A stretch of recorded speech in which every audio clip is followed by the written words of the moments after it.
सिर्फ 20 रुपए में मिलने वाली इस रेड बॉटल को एक मजदूर पीता है अपनी थकान मिटाने के लिए, तो वहीं एक कॉलेज स्टूडेंट नींद भगाने के लिए। कुछ लोग इसे गरीबों का रेड बुल कहते हैं, तो कोई छपरियों की ड्रिंक। जी हाँ, बात हो रही है स्टिंग एनर्जी ड्रिंक की, जो आज इंडियन मार्केट की किंग बन चुकी है। इसने तो रेड बुल जैसे प्रीमियम ब्रांड का भी ऑलमोस्ट खात्मा कर दिया है। लेकिन इतनी बदनाम होने के बाद भी स्टिंग इतना बड़ा नाम कैसे बना? ये ड्रिंक इतनी सस्ती क्यों है और क्या वाकई ये सेहत के लिए नुकसानदायक है? सब कुछ हम डिटेल में जानेंगे आज के इस वीडियो में।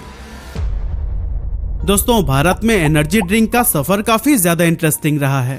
सबसे पहले 2001 में कोका कोला ने शॉक नाम से एक एनर्जी ड्रिंक लॉन्च की और 2008 में पेप्सिको ने सोबे के साथ अपनी किस्मत आजमाई। लेकिन दोनों ही अटेम्प्ट्स बुरी तरह से फेल रहे और कुछ ही टाइम में ये ड्रिंक्स मार्केट से गायब हो गईं। लेकिन फिर आया साल 2009 और यहीं से गेम पूरी तरह से बदल गया। इंडियन मार्केट में एंट्री करता है Australian brand red bull. 250 ml का एक चमकदार कैन, करीब 100 रुपए की कीमत और ब्रांडिंग ऐसी जो सीधे कॉलेज जाने वाले यंगस्टर्स और जिम फ्रीक्स को टारगेट करती थी। रेड बुल ने अपने आप को शुरुआत से ही एक कूल ड्रिंक के रूप में प्रेजेंट किया और कुछ ही सालों में इसका मार्केट शेयर 60% से भी ज्यादा हो गया। रेड बुल ने न सिर्फ इंडियन मार्केट में एनर्जी ड्रिंक की एक पूरी कैटेगरी खड़ी की, बल्कि ये भी दिखाया कि एक एनर्जी ड्रिंक लोगों की लाइफस्टाइल का भी हिस्सा बन सकती है। और फिर इसी सक्सेस को ही देखकर मार्केट में एक के बाद एक नए खिलाड़ी कूद पड़े। यूएसए से आया मॉन्स्टर एनर्जी, जो कि इंटरनेशनल लेवल पर रेड बुल का सबसे बड़ा कॉम्पिटिटर माना जाता है। तो वहीं इंडिया में लॉन्च किया गया जिंगा और क्लाउड9। और इन दोनों ही ड्रिंक्स की खास बात थी इनका 25 रुपए वाला अफोर्डेबल प्राइस टैग। और हाँ, कोका कोला भी कहाँ पीछे रहने वाला था। इसने अपना पुराना प्लान फिर से एक्टिवेट किया और लॉन्च किया बर्न नाम का एक एनर्जी ड्रिंक। लेकिन ये सारी कोशिशें ज्यादा देर तक नहीं टिक पाई। कुछ ब्रांड छोटे कस्टमर सेगमेंट में सिमट कर रह गए, तो कुछ बिना कोई शोर शराबे के गायब से हो गए। और इस तरह से 2015 तक इंडियन एनर्जी ड्रिंक मार्केट का असली किंग सिर्फ एक ही था, रेड बुल। इसने खुद को एक प्रीमियम सिंबल बना लिया था, एक ऐसी ड्रिंक जिसे पीकर लोग कूल और क्लासी दिखना चाहते थे। लेकिन दोस्तों, एक तरफ जहां रेड बुल का एम्पायर एक्सपैंड कर रहा था, वहीं दूसरी तरफ पेप्सिको के लिए हालात बुरे होते जा रहे थे। 2008 में सोबे के फेलियर ने पेप्सी के कॉन्फिडेंस को काफी तगड़ा झटका दिया था और उसके बाद से ही वो बस एक परफेक्ट कमबैक अपॉर्चुनिटी की तलाश में था। 2013 से 2016 के बीच पेप्सी, ट्रॉपिकाना और उसके दूसरे कई सारे कोर ब्रांड्स का मार्केट शेयर गिरने लगा था, जिससे इंडिया में पेप्सिको को लगातार लॉसेस फेस करने पड़े। और अब पेप्सिको चाहिए था एक ऐसा दाव जो न सिर्फ उसके पुराने नुकसान की भरपाई कर सके, बल्कि मार्केट में उसकी एक नई पहचान भी बना दे। लेकिन दोस्तों, पेप्सिको अभी अपने गिरते हुए ब्रांड्स और भारी लॉसेस से उबरने की प्लानिंग में लगा ही था, तभी इंडियन रेगुलेटरी एजेंसीज ने एक ऐसा कदम उठा लिया जिसने पूरे एनर्जी ड्रिंक मार्केट को हिलाकर रख दिया। असल में FSSAI यानी food safety and standards authority of India ने दिसंबर 2016 में एक नया रूल इंट्रोड्यूस किया। अब किसी भी एनर्जी ड्रिंक में कैफीन की लिमिट 300 mg पर लीटर से ज्यादा नहीं हो सकती। और फिर इसके बाद 1 जुलाई 2017 को एक और सख्त रूल लागू हुआ कि अब हर बोतल या कैन पर यह क्लियरली लिखना पड़ेगा कि 500 ml से ज्यादा कंजप्शन हेल्थ के लिए हार्मफुल है। इन सख्त नियमों के चलते कुछ एनर्जी ड्रिंक जिनमें हानिकारक इंग्रेडिएंट्स इस्तेमाल किए जा रहे थे, उन पर बैन लग गया और भारत की एनर्जी ड्रिंक मार्केट में एक खाली स्पेस बन गया। पेप्सिको ने भी ये मौका देखा और ये डिसाइड किया कि वो इसी गैप को ही फिल करेंगे। यही सोचकर 2017 में उन्होंने स्टिंग नाम की एक एनर्जी ड्रिंक इंडियन मार्केट में लॉन्च कर दी। इंटरेस्टिंग बात ये थी कि स्टिंग पेप्सिको का अपना ब्रांड नहीं था। असल में इस एनर्जी ड्रिंक की शुरुआत रॉकस्टार नाम की एक अमेरिकन कंपनी ने की थी। रॉकस्टार ने स्टिंग को पहले टेस्ट किया था साउथ ईस्ट एशिया के 2 देशों में, फिलीपींस और वियतनाम, क्योंकि वहां की मार्केट में वैल्यू फॉर मनी प्रोडक्ट्स की बहुत डिमांड थी और इसीलिए उन देशों में स्टिंग काफी सफल भी रही। पेप्सिको ने देखा कि इंडियन मार्केट भी फिलीपींस और वियतनाम से काफी मिलती जुलती है, इसीलिए उन्होंने वही स्ट्रैटेजी अपनाते हुए स्टिंग को खरीद लिया और उसे इंडिया में लेकर आए। इंडिया में स्टिंग का लॉन्च सीधा सीधा एक ही टारगेट के साथ किया गया था और वो था रेड बुल के मार्केट शेयर को हथियाना। इसीलिए जब स्टिंग लॉन्च हुई तो फिर वो आई रेड बुल जैसे ही 250 ml की कैन में, लेकिन प्राइस था एग्जैक्टली आधा, यानी सिर्फ 50 रुपए। शुरुआत में पेप्सिको स्टिंग को एक प्योर एनर्जी ड्रिंक की जगह नॉर्मल सॉफ्ट ड्रिंक की तरह पोजीशन करना चाहता था। मतलब एक ऐसी ड्रिंक जो रेड बुल की तरह हाई स्टेटस का सिंबल ना रहे, बल्कि आम आदमी भी बिना सोचे समझे उसे कंज्यूम कर सके। लेकिन शुरुआती कुछ साल स्टिंग के लिए आसान नहीं थे, क्योंकि उस टाइम इंडिया में एनर्जी ड्रिंक एक निश प्रोडक्ट की तरह देखा जाता था। मतलब एक ऐसी ड्रिंक जो कि कभी कभी लोग शौक के तौर पर कंज्यूम करते थे।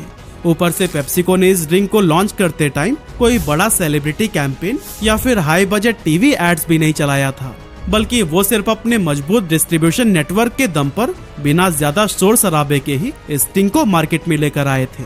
इसीलिए शुरुआत के लगभग 2 साल स्टिंग के लिए कुछ खास नहीं रहे, मगर फिर धीरे धीरे इसने अपनी जगह बनानी शुरू की, खासकर उन शहरों और कस्बों में जहां रेड बुल जैसे ड्रिंक्स की रीच कम थी। लेकिन असली गेम तब चेंज हुआ जब 2020 में पेप्सिको ने स्टिंग को एक नए अंदाज में लॉन्च किया। 250 ml की पेट बॉटल और कीमत सिर्फ 20 रुपए।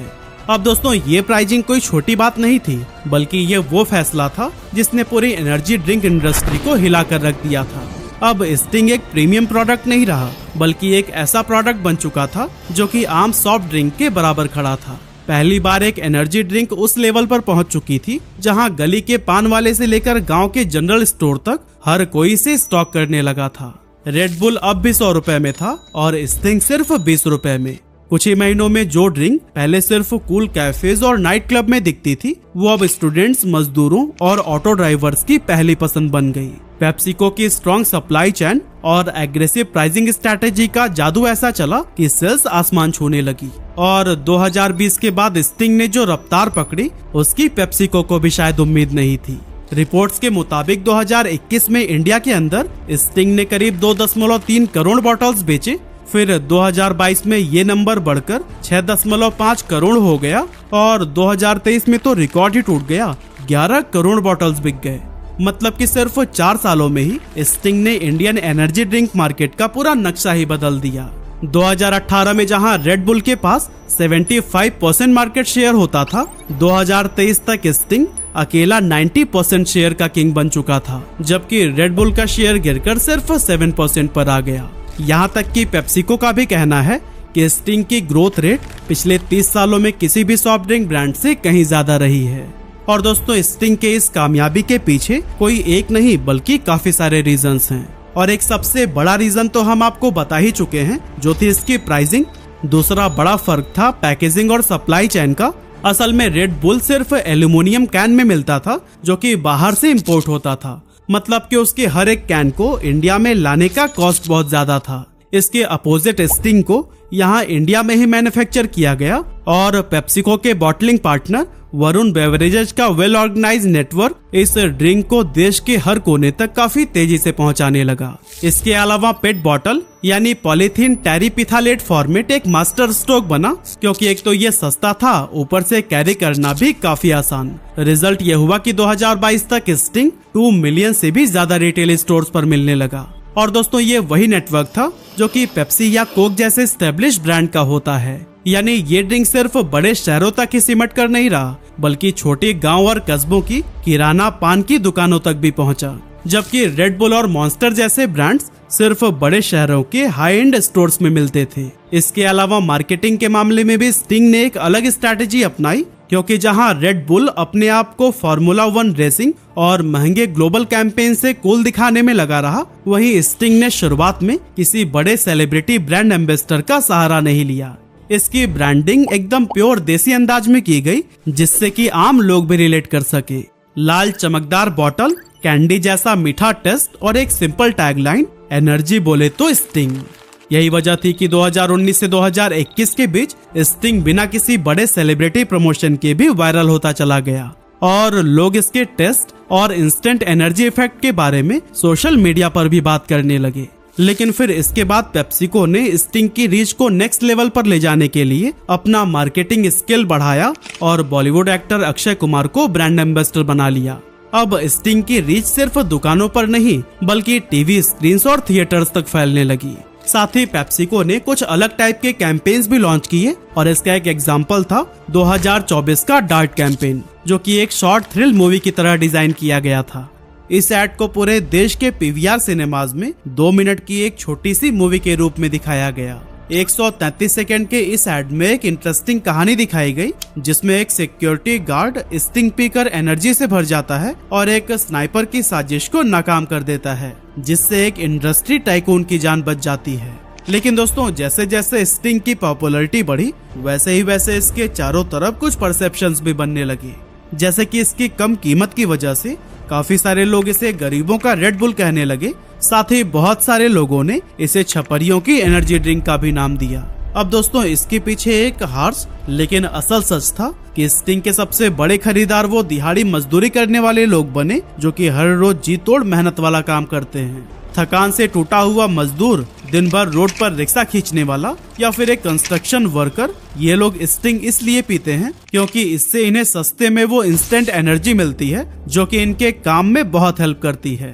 लेकिन फिर दोस्तों, इसके बाद से पढ़े लिखे तबके के बहुत सारे शहरी लोग अब स्टिंग पीने में शर्म महसूस करने लगे। सोचिए, एक ड्रिंक जो एनर्जी के लिए बनी थी, उसे क्लास और सोशल इमेज के तराजू में तौला जाने लगा। लेकिन सच्चाई ये भी है कि इंडिया की मेजोरिटी पॉपुलेशन उन्हीं लोगों से ही बनी है जो कि स्टिंग को रोज कंज्यूम करते हैं, बिना किसी ब्रांड परसेप्शन के, सिर्फ अपनी जिंदगी की थकान मिटाने के लिए।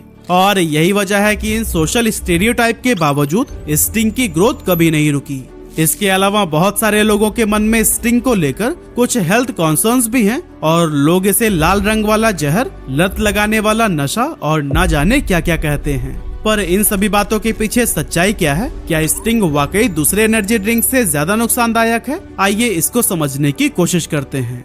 वैसे आगे बढ़ने से पहले मैं आपको एक डिस्क्लेमर देना चाहता हूं कि जो भी इन्फॉर्मेशन मैं आपको शेयर करने वाला हूं, वो पूरी तरह इंटरनेट पर की गई रिसर्च पर बेस्ड है और मैं किसी भी ड्रिंक को पीने के लिए आपको प्रमोट या इनकरेज नहीं कर रहा हूं। सबसे पहले बात करते हैं स्टिंग के लाल रंग की, जिसके चलते लोग इसकी तुलना जहर से कर देते हैं। लेकिन हकीकत ये है कि इसका ये चटक लाल रंग एलुरा रेड एसी जैसे फूड कलर से आता है, जो कि भारत में FSSAI अप्रूव्ड है। हाँ, ज्यादा मात्रा में ये भी शरीर पर बुरा असर डाल सकता है, लेकिन वो तब होगा जब आप लंबे समय तक हर रोज 2-3 बॉटल्स पी रहे हों। इसके अलावा स्टिंग के लिए लोगों में एक परसेप्शन ये भी बहुत कॉमन है कि इससे दिल कमजोर होता है और हार्ट अटैक हो सकता है, क्योंकि कुछ लोगों को स्टिंग पीने के बाद से हार्ट रेट बढ़ने की प्रॉब्लम होती है। लेकिन असल हकीकत यह है कि ऐसा कैफीन की वजह से होता है, जो कि हर एनर्जी ड्रिंक का एक कॉमन इंग्रेडिएंट है। मतलब कैफीन सिर्फ स्टिंग में नहीं, बल्कि बाजार में मिलने वाली हर एनर्जी ड्रिंक में होता है। और इससे हार्ट रेट भी सबका नहीं बढ़ता, बल्कि सिर्फ उन लोगों का बढ़ता है जो पहले से हार्ट पेशेंट हैं या फिर जिन्हें एंजाइटी की दिक्कत है। अगर स्टिंग की बात करें तो उसकी एक 250 ml की बोतल में लगभग 72 mg कैफीन होता है और ये क्वांटिटी एक नॉर्मल कप कॉफी से लगभग 1.5 गुना ज्यादा है। इसी तरह से रेड बुल के 250 ml के कैन में करीब 80 mg कैफीन होता है। मतलब कैफीन के मामले में स्टिंग और red bull almost same level पर हैं। लेकिन बात जब चीनी की होती है तो यहाँ पर एक बड़ा डिफरेंस सामने आता है। स्टिंग में 6.8 ग्राम पर 100 ml चीनी होती है, जबकि रेड बुल में ये क्वांटिटी 11 ग्राम पर 100 ml तक पहुंच जाती है। यानी सर्विंग साइज के हिसाब से स्टिंग में दूसरे पॉपुलर एनर्जी ड्रिंक से कम शुगर है।